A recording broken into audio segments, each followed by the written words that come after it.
Sahabat Muslim, kita pasti sering mendengar nama Imam Asy-Syafi'i, seorang ulama besar dari kalangan Sunni yang sampai saat ini namanya begitu harum semerbak di kalangan umat Muslim.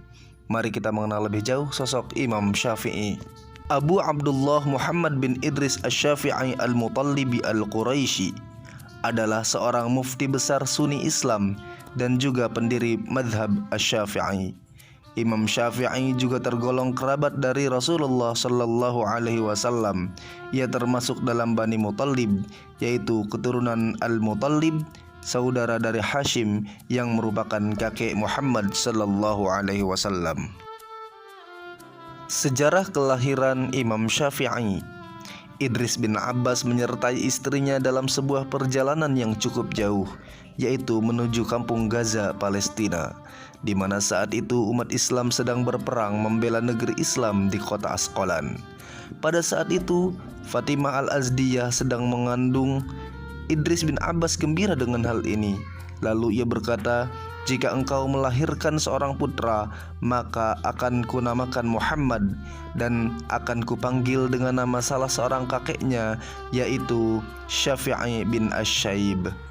Akhirnya, Fatimah melahirkan di Gaza, dan terbuktilah apa yang dicita-citakan ayahnya.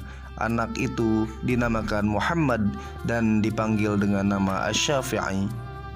Kebanyakan ahli sejarah berpendapat bahwa Imam Asy-Syafi'i lahir di Gaza, Palestina. Namun di antara pendapat ini terdapat pula yang menyatakan bahwa dia lahir di Asqalan, sebuah kota yang berjarak sekitar 3 fasrah dari Gaza. Menurut para ahli sejarah pula, Imam Syafi'i lahir pada tahun 150 Hijriyah, yang mana pada tahun itu wafat pula seorang ulama besar Sunni yang bernama Abu Hanifah. Setelah ayah Imam Syafi'i meninggal dan 2 tahun kelahirannya, sang ibu membawanya ke Mekah, tanah air nenek moyangnya. Ia tumbuh besar di sana dalam keadaan yatim. Di Mekah, Imam Syafi'i berguru fikih kepada mufti di sana, Muslim bin Khalid Az-Zanji, sehingga ia mengizinkannya memberi fatwa ketika masih berusia 15 tahun. Demi ia merasakan manisnya ilmu, maka dengan taufik Allah dan hidayahnya, dia mulai senang mempelajari fikih setelah menjadi tokoh dalam bahasa Arab dan syairnya. Remaja yatim ini belajar fikih dari para ulama fikih yang ada di sana, seperti Muslim bin Khalid Az-Zanji yang waktu itu berkedudukan sebagai mufti Mekah. Selain belajar di Mekah, ia pergi ke Madinah dan berguru fikih kepada Imam Malik bin Anas.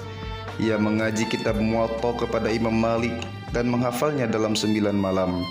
Imam Syafi'i meriwayatkan hadis dari Sufyan bin Uyainah, Fudail bin Iyad, dan pamannya Muhammad bin Syafi' dan lain-lain.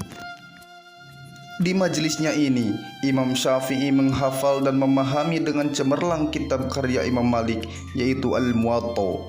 Kecerdasannya membuat Imam Malik amat mengaguminya. Selain belajar di Mekah dan di Madinah, Imam Syafi'i pergi ke Baghdad, Irak, dan Mesir. Di Mesir, Imam Syafi'i bertemu dengan murid Imam Malik, yakni Muhammad bin Abdullah bin Abdul Hakim. Di Baghdad, Imam Syafi'i menulis mazhab lamanya, yaitu Qaul Qadim. Kemudian dia pindah ke Mesir tahun 200 Hijriyah dan menuliskan mazhab baru, Qaul Jadid. Di sana dia wafat sebagai Syuhadaul Ilmi di akhir bulan Rajab 204 Hijriyah.